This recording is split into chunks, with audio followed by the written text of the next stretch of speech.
Hello and welcome. This is Rooflemonger, my friends. We are at this moment mere days away from the launch of Akuma and the big balance patch for Street Fighter 6. And with Akuma is the end of the currently promised Season 1 DLC characters. So thus we need to look to the future. Obviously, there'll be more characters in time, and a lot more. Street Fighter 6 is going to be here for many, many years to come. So I thought it'd be fun to look at who might be next for, Season 2 coming up, obviously more Season 3, 4, 5 all in the future. But in the more immediate future, who could be next? And for the premise of this video, I want to keep it to the characters I think are legitimately probable. Not just the characters I want, because I realize what I want is too scary and daring for the modern audience. Like, I want Abigail back, because he's a hero of the people. I want Hakan back, because I know he's what we need to heal our divided culture. I want a second playable E-Honda, so it can be like the old days of fighting games where you had two characters that were like the same sprite, and basically the same character with one or two differences. So the second Honda is like, teleports and shoots fireballs. That's what I want. And I know you're sitting at home saying, well, I want Remy. Everyone wants Remy. The Remy army is perhaps stronger now than it's ever been. And it's hard to argue these courageous facts, but I just don't think it's happening this time around. So let's talk about the characters that actually stand a chance at showing up in Street Fighter 6. Now, of all the potential returning characters for Street Fighter 6 from older games, I feel Makoto is the closest to a lock of anybody. And it's for a few easy enough reasons. One, she is popular. She has maintained her audience throughout the years. Frankly, people still talk about her, right? Two, her game plan is unique. No one else really has anything like it. Like, say, for the people who could argue for Guy or Ibuki in Street Fighter 6, right? Well, we already have Kimberly, and she kind of fills the function, if you will, right? Comparatively, compared to what Makoto does, there's nobody that plays like Makoto even a little bit in Street Fighter 6. So it leaves the spot open gameplay-wise, and also she would translate very well into Street Fighter 6 given how she works. For example, traditionally, she's slow as molasses, right? That's kind of one of the hallmarks of the character. Either forward or back walk, not so good, right? But her dashes are world class, like, that's kind of always been the thing. Just quick bursts of speed, and wait a second, quick bursts of speed. What game's really good at that mechanic? Oh, yeah, Drive Rush, right? Now, I know some of y'all are not a fan of, the whole random Drive Rush mid-screen rushdown kind of concept, right? But that's sort of what Street Fighter 6 is, and you'd have to admit, she would be excellent at it, right? She's like almost tailor-made for the concept. So just when it comes to like core mechanics, you'd see Makoto turn green a little bit, and then all of a sudden she's on par with the Flash, just going around the world. And of course, other fundamental core concepts of Street Fighter 6, like baiting the parry into like a throw or whatever. You don't want to necessarily turn her into another throw loop character, but she kind of has one of the big boy throws of Street Fighter, right? Even if it's not, a grab, like spinning pile driver kind of command grab, it's still just as scary, because when the moment happens, stuff's going down, right? So that's kind of a big calling card of the character, the big moment, and Street Fighter 6 is a game all about building big moments, right? So that works out. Also, her glowing red, that's another big deal here. So Tanden Reki, her super where she gets, all red, big buffed out, does more damage, all the kind of stuff. That's tailor-built for Street Fighter 6 as well, right? So many characters, their level 2 super is, for lack of a more eloquent term here, the install, the buff, right? And since she already has a buff, that's prime material for a level 2 super now, isn't it? Just on so many levels, character popularity, the gameplay, like everything is a fit. It would be a legit shock to me if Makoto at some point just never makes it into the roster, right? I think it's going to be likely more sooner than not, but if she never made it in, I'd be just blown away. So I think Makoto is a very strong candidate and a likely character to make it into Street Fighter 6. So next up, let's talk another person in Street Fighter 4 and made their debut in Street Fighter 4, C. Viper. So Viper, definitely popular in her day, did not appear in Street Fighter 5, and yet you ask just about anyone if they would like Viper to return in Street Fighter 6, and the answer is almost going to be certainly a resounding yes. So another character that's kind of retained her popularity over the years, and frankly, if you put her in the game, she'll move copies, right? People like MILF Angelina Jolie tech spy character. And she'd also add a lot of interesting flavor to the game if they choose to go that route. Because Viper is a character full of interesting tech you never really found anywhere else. Like, for one, in Street Fighter specifically, she can do the regular jump and she can super jump as well, right? Super jump, more of a, versus or anime game kind of thing. Definitely not a Street Fighter technique, and yet Viper can do it. Things like her seismos, the ground pounds. Now, with Street Fighter 6 specifically and JP, they're not as unique now because that's something he can do as well. But a lot of the associated technique, which was very famous with the character, could definitely survive onto the game. Like the famous feint Fierce technique. She could take her seismos and just like kind of cancel out of them and then reset the neutral, leading to like a lot of interesting fun routes and combos. And stuff like that's interesting. It's fun, Fierce Feint Fierce. It's a good skill-based thing where, frankly, a lot of combos in Street Fighter 6 aren't that difficult. Some could be long, but they're not that hard, right? So it'd be interesting to add another like skill-based element like that back into the game again. And besides, like Street Fighter 6, as much as we love the game, it likes some really silly offense, right? And burn kicks I'll file under very silly offense, so I think that'll translate pretty well over. To me, it just seems like she's another no-brainer character. They sort of soft reintroduced her back into Street Fighter V through the storyline anyways, even if she wasn't like in the actual game itself.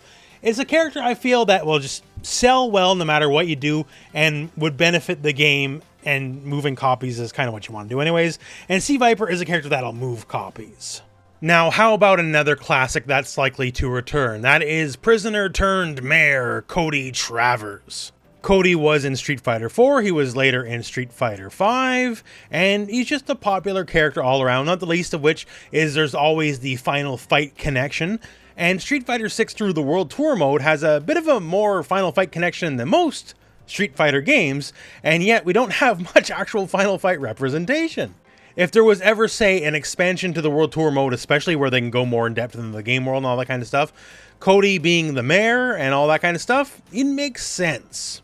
As it currently stands, even though World Tour is in Metro City, and just rotten with Final Fight references, not the least of which is all the Mad Gear gang members, we got no actual Final Fight representation other than nominally Kimberly is trained by Guy.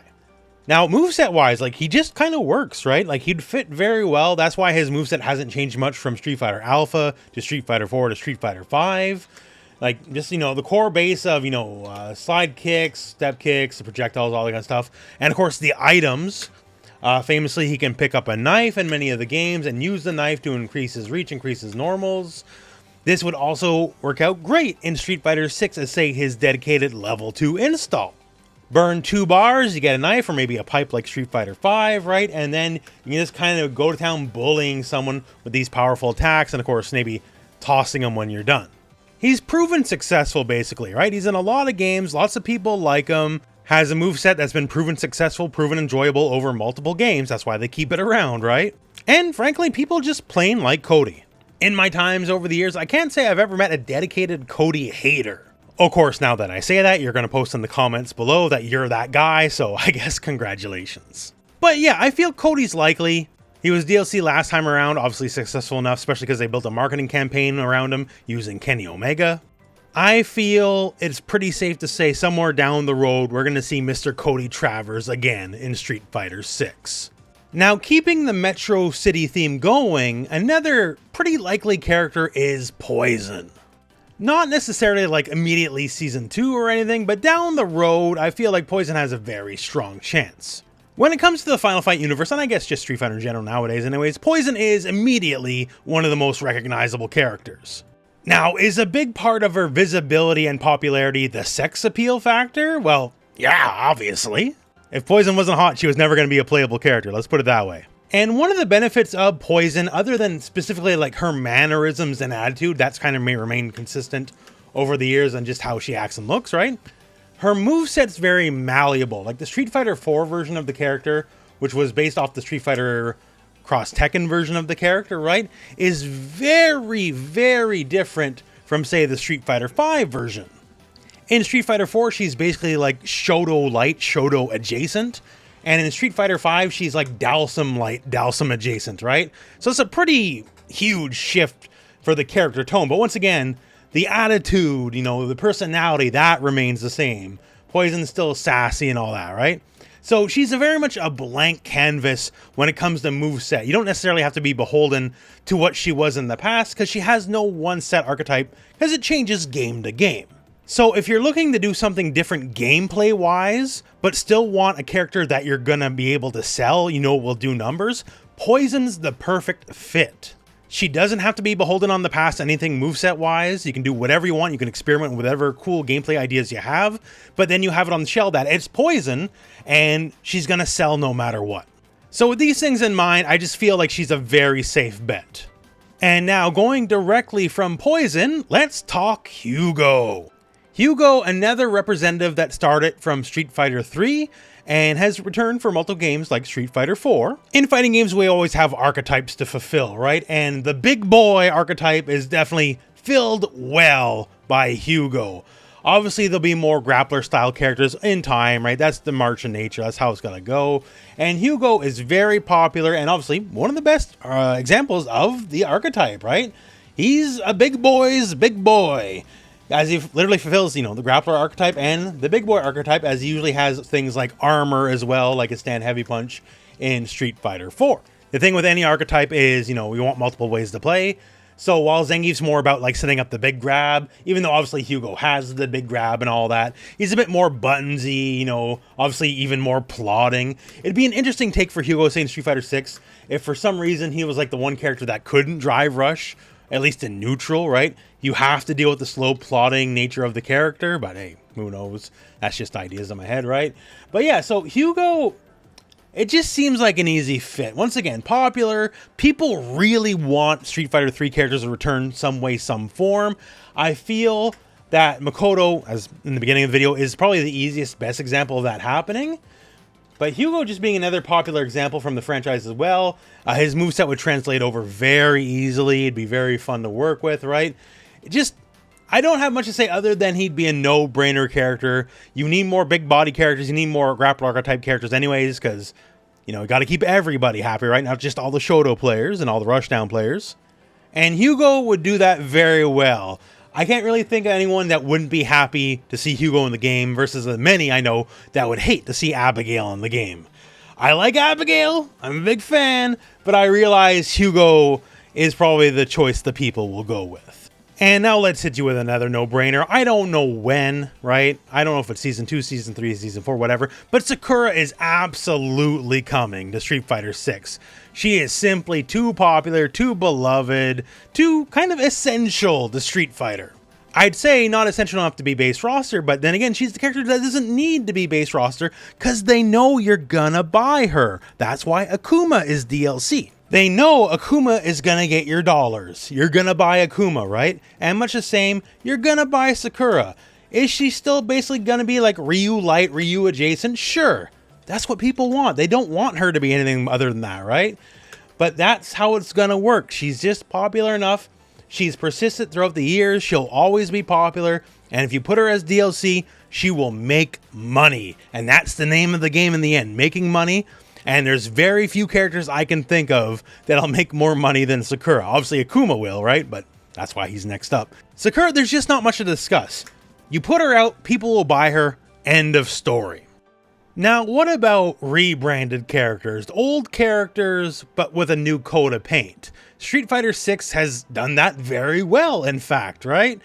Taking the spirit, the vibe of a character and putting it into, you know, a new body, like say Aki. Obviously Aki not one-to-one with Fang, but, you know, carrying the spirit of the character forward. But then say characters like Kimberly. Kimberly inherits a very large part of Guy's moveset. And then we have Lily, who just is T-Hawk in a new body. And who's to say a new DLC character couldn't do exactly that again, right? And I think that's gonna happen at some point. It's just a matter of who is it gonna happen to. Now, I don't know, but a good example is Gen, because they've tried it multiple times, it just never panned out. Gen is super cool. He's one of the most, like, just skill-based characters of all of Street Fighter history, right? As he's a stance character, and each stance is its own unique character, right? He's basically 2 characters in one. But as a DLC proposition, even though moveset-wise that's cool, you know, as far as the packaging goes, you know, Decrepit Old Man doesn't exactly move the numbers. Which is why in the Street Fighter V era, they actually made multiple attempts to rebrand Gen, like make the Gen moveset in a new character.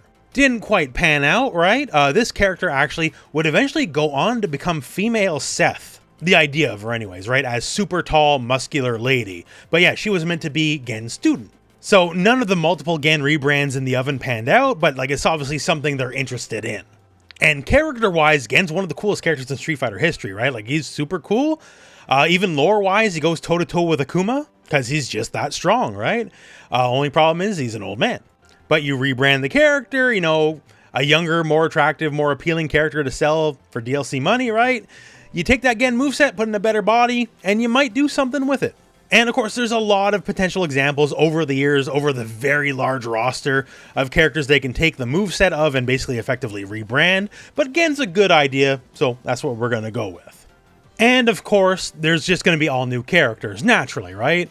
Not everyone's just going to be a returning character or a remix of a returning character. We'll get all new people. Now, some of these people could be characters that are already existing, but just never appeared in Street Fighter. Like so many people over the years wanted to see Hagar in Street Fighter, right? We had Guy, we had Cody, you know, we have Poison, we have Hugo, we have Abigail even, but we never got Mike Hagar. And obviously the problem is, he's just a little too similar to Zangief, right? The 2 famous moves are the Lariat and the Spinning Pile Driver. But if you put work into it, you can make it happen. But that's just an example. And obviously, there's going to be characters just created from whole cloth, right? All new fantastical movesets, all new fantastical looks, just people that are made brand new for Street Fighter 6. And those characters are potentially the most exciting, ones that we just can't know about, right? We can't anticipate. They just show up and then we gotta wonder. That's part of the fun and part of the fascination. Now, once again, just to kind of bring it back to the start, right? The character I personally, legitimately want the most to appear in Street Fighter 6 is actually Hakan. I like the character. He's super unique. There's really nobody else like Hakan, right? And in the context of Street Fighter 6, he could be all the more unique yet. Like, say if there's no oil on, he can barely drive rush. And if he is oiled, his drive rush is the best in the game. There's a lot of fun things you can do with him. But I realize, you know, of say the Street Fighter 4 newcomers, you know, Jury, some way, somehow, wound up being more popular than Hakan was. I can't explain it. One of the great mysteries of the universe, I guess, right? But I would love to see the boy return. But realistically, I know, compared to the characters we went over in the video, they all stand much greater chances. But this is my one, you know, signal to the Hakan army out there that I'm with you. But yeah, so that's my thoughts, right? Once again, these are the characters I think that are going to be very probable over the next few years you will see as DLC characters in Street Fighter 6 Seasons 2, 3, 4, and beyond. Would love to know your opinion on the matter, would love to know your thoughts on the matter, and hey, who would you like to see? Post in the comments below. But other than all that, we are indeed at the end of the video. So thank you very much for watching, hope this video has found you well, and go out and play some Street Fighter.